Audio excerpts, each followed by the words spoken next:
baby, yeah. Well, baby, you pick up when you call.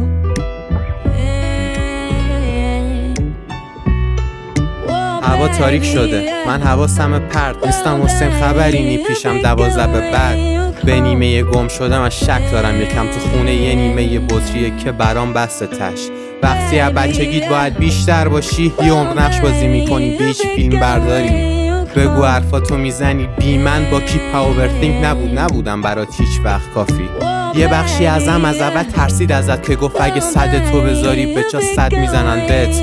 وقتی اونا که اومدن تش میرن همه، پس قبل از این که منو پس بزنی پس میزنمت. منو فکرا میکنیم هر اشکالی و چک، این یه درده که مورفین میخواد نه استامین و فن. همه میرن این داستان که تکراری شده، شاید چون من یه کلیپ هم مثل رادیو هد. با کفشام را نرو شاید کشنده باشن، خاطرات هی حرف میزنن میده رولم نجاتم. میگن اوکیشی با تراپی و قرص مگه آخر لکه جوهر که پاک نمیشه با شستن کاغذ. رو نرو اسم درگیرت هر لحظه شب، پیش وقت نداشتمت نگرانم از دستت بدم. درست جلو چشم بازی خوردم غلطه، چقدر اسم میکنم تو چشمای تو بودم کمتر از یه مرد. دوستان میگن این مدلی میشی دیوونه، یه اتاق 20 متری را رفتم 200 کیلومتر. با هم شهر رو متر میکنیم دیر میریم خونه، تراما رو تو پیپر یا میریزیم تو پیک.